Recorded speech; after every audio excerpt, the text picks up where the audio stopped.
Eu achei interessante nesta aula 41 falar sobre um assunto que não aparece nos livros, né, de elementos de máquinas, mas quando nós estamos falando de projetos, de equipamentos, especial equipamentos rotativos e alternativos, é conveniente falar sobre uma problemática que tem, né, na área da manutenção.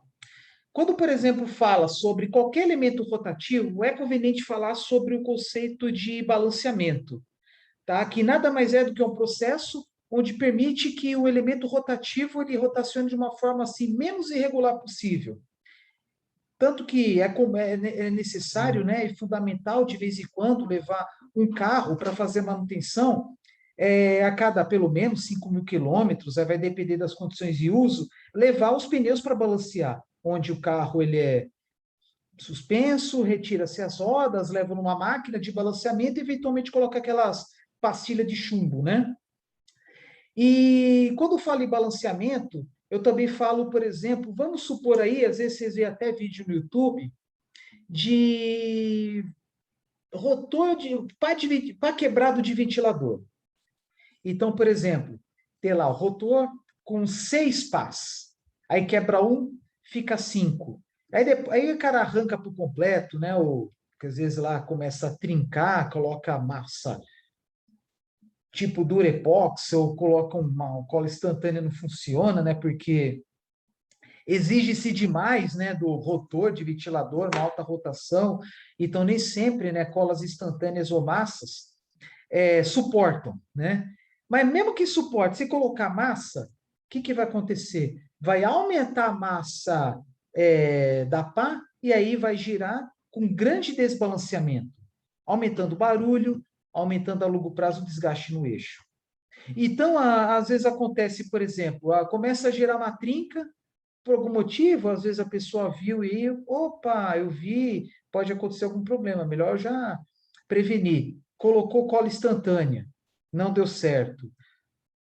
Continuou trincando, coloca massa, aí começa os problemas, também não deu certo, então vou arrancar. E aí, como eu falei, 6 passos fica 5 e fica um enorme buraco. O rotor começa a girar de uma forma desbalanceada, aumentando o ruído. Tem até vídeo que mostra sobre isso. Então, por exemplo, quando tem lá um ventilador, melhor dizendo, um rotor com 6 pás, uma sugestão que pode até soar bizarro, mas aí vai funcionar, vai ser fundamental para pelo menos acabar com o desbalanceamento. Como falei, 6 pás, cortou, ficou 5, então corta mais 2. Como assim? São 6 pás. Cortou uma, então mantém uma cortada, outra não. Uma cortada, outra não. Alterna. Vai ficar 3 pás.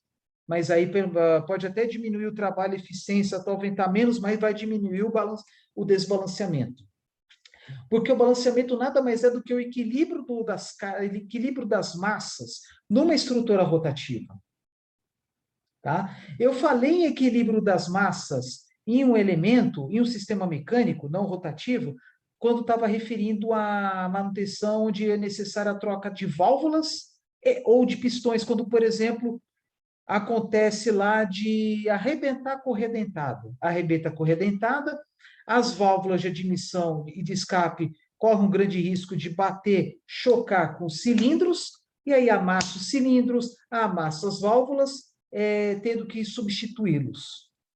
Mas, por exemplo, motor de 4 cilindros, dá um problema no cilindro, recomenda-se fortemente que troque os 4, porque em qualquer situação onde o trabalho é executado de uma forma, como eu vou dizer para vocês, não, em qualquer situação na área da mecânica, onde uma peça apresenta defeito e as outras iguais, que têm a mesma função, têm o mesmo objetivo, têm o mesmo trabalho, se uma dá defeito e as outras têm condição normal, recomenda-se fortemente que troque tudo.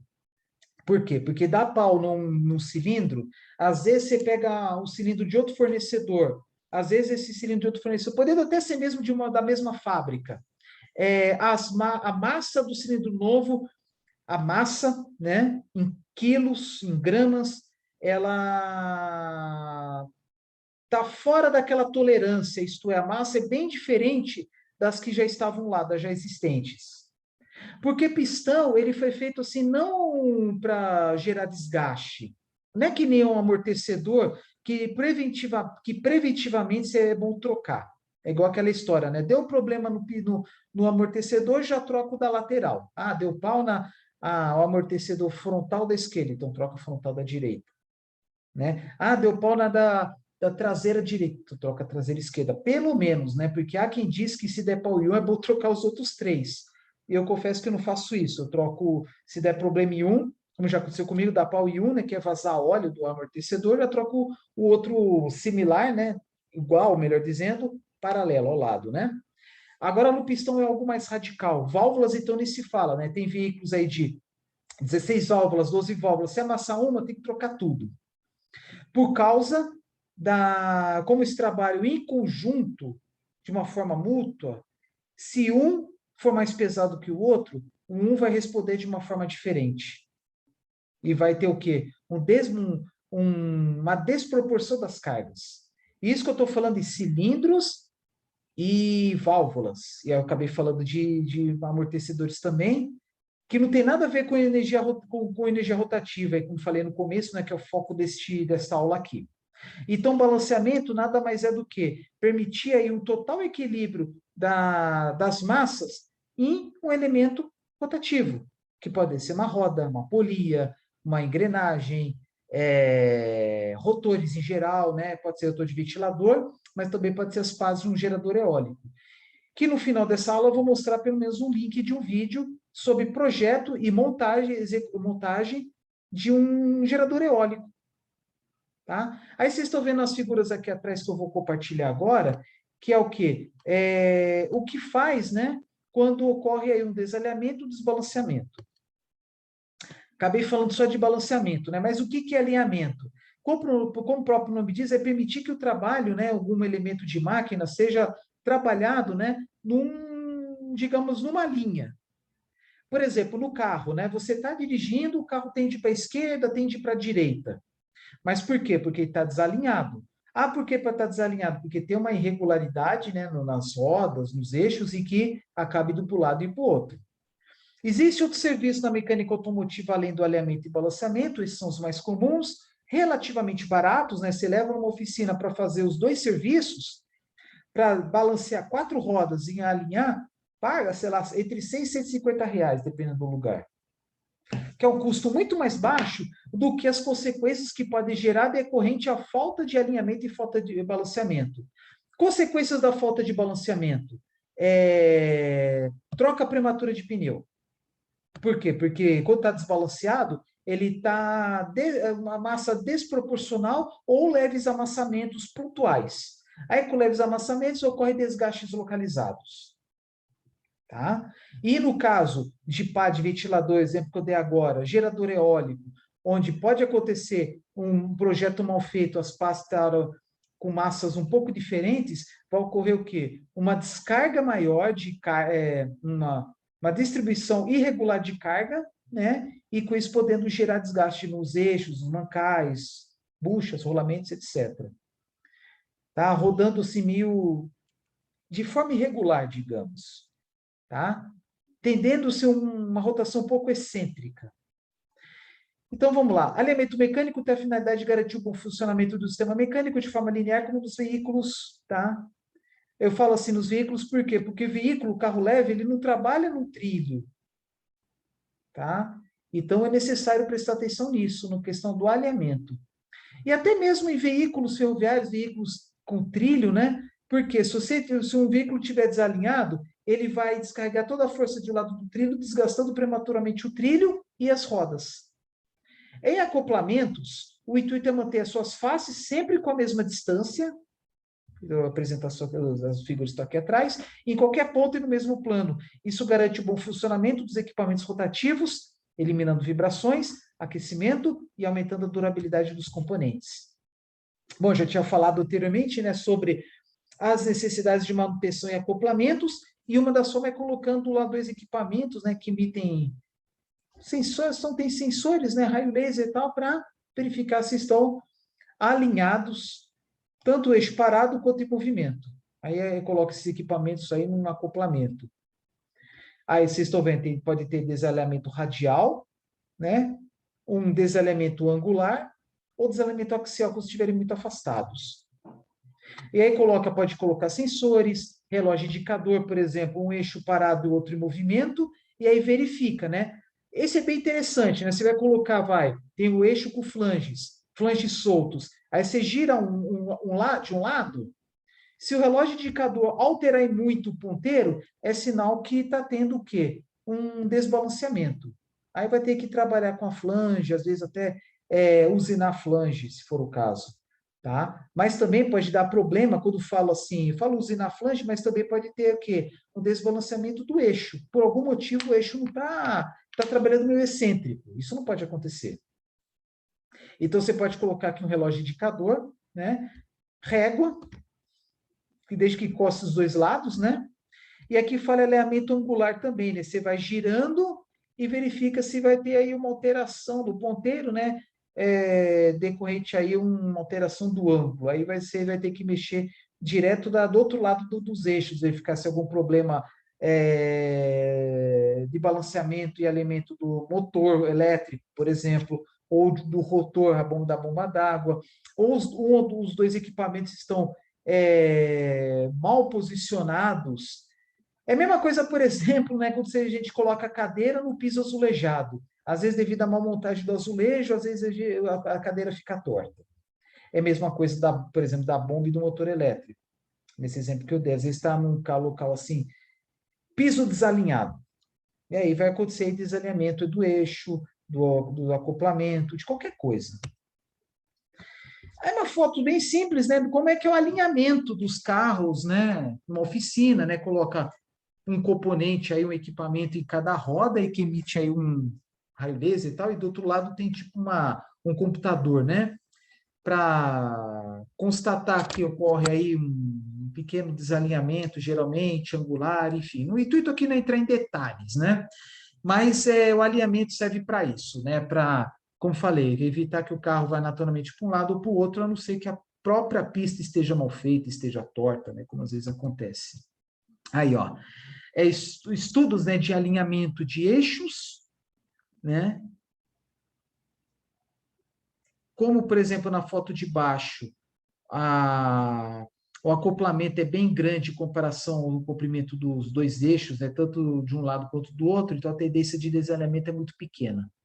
E em cima do lado direito, outro acoplamento, um dos relógios comparadores está montado de uma forma para verificar se tem um desalinhamento angular, né? Por exemplo, do lado direito você pode girar, pode girar, pode girar. Se alterar muito o ponteiro, é sinal que não há uma circularidade adequada aí do acoplamento. Agora, o relógio comparador do lado direito, né, está no plano, né, aí se girar, se ocorrer alguma alteração, é caso aí de um desalinhamento axial. Tá bom? O desequilíbrio é a causa mais frequente do aumento de vibrações em equipamentos, componentes rotativos, ocasionando danos prematuros e, por consequência, paradas não programadas mais prematuras, né? Paradas não programadas. O balanceamento permite diminuir as vibrações e o estresse mecânico dos equipamentos rotativos, como ventiladores, exaustores, geradores, rodas e moinhos. Consequentemente, ao reduzir as vibrações, diminui as vibrações do sistema mecânico como um todo, que contribui para diminuir as avarias causadas por fadigas em estruturas e cargas excessivas nos rolamentos de apoio. Então, todos aqueles valores lá aqueles cálculos lá de vida útil, que eu mostrei para vocês, rolamentos, pode ir tudo por água abaixo, simplesmente por defeitos na montagem, por problemas, por falta de manutenção preditiva. Isso aí é manutenção preditiva. Tá? Onde você usa equipamentos, bastante conhecimento, para fazer uma análise mais profunda e tirar suas conclusões. Evita-se transmissão de vibração, o ruído e, por fim, aumenta a vida útil. Aí, exemplo de balanceamento, para quem nunca viu, né? Quando, por exemplo, o pneu já está mais desgastado, está próximo de ficar careca, né? O balanceamento é até mais necessário, porque às vezes, né, você passa, você não vê, entra parafuso, prego, tachinhas, né? E, às vezes, por conta de uma lombada, uma ação súbita, né, ocorre um leve amassamento em um determinado ponto, desbalanceando a roda. Tá? Aí o processo, você coloca vários chumbinhos, um chumbinho que seja, né? E aqui tem uns vídeos que mostram todo o processo para quem interessar, né? Entendendo o alinhamento de rodas, como é que funciona o alinhamento, né? O alinhamento do carro, né? Aí sim, balanceamento de roda. Eu vou pegar esse aqui, do famoso Manual do Mundo, em que mostra a produção das pás, tá? Mas assim, eu vou explicar para vocês. Um vídeo de 17 minutos, né? Tem toda uma explicação o que é geração eólica, etc. Mas o mais interessante é, assim, já vou falar bem rápido. Ele fala do projeto das pás, forma construtiva, material, fala do material, da confecção, né? Vocês estão vendo, usa aí fresa, etc. Né? E para garantir um bom balanceamento, eu não lembro se era o de 3 pás, mas aí tem toda uma tolerância no que tange a massa. Por exemplo, a massa, aí ó, a massa de por exemplo, 19, vamos supor, 193,56 gramas. O outro tem que estar, sempre vai estar, é o que está falando agora, sempre vai ter uma pequena diferença de massa entre eles. E aí vai ter que corrigir, retirando um pouco de massa, por exemplo, de algum que está a mais. Então, quanto mais próximo possível, né, das massas entre as 3 pás, mais balanceado fica. Outra coisa muito importante também, nós estamos falando, por exemplo, de gerador eólico com 3 pás. As 3 pás têm que estar exatamente a 120 graus. Que nem a história lá da pá quebrada do ventilador. Um rotor de 6 pás quebrou, ficou 5. Então, quebra alternadamente mais 2 para ficar 3. Mas, geralmente, sai de fábrica, né, com as dimensões todas certinhas. Na hora de você montar, tem que pegar lá o transferidor, o protactor, que é o nome em inglês, para que a montagem esteja exatamente, nesse exemplo, a 120 graus. Então, o importante é massa e a sua distribuição. Tá? É isso que funciona. É assim que as coisas funcionam.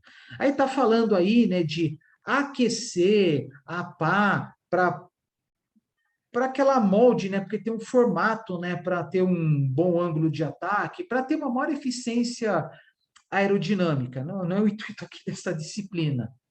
O intuito é atentar à questão do equilíbrio das cargas. É isso que ele está falando aqui. Tá um vídeo aí extenso, 17 minutos, que fala sobre a montagem, né, das pás, né?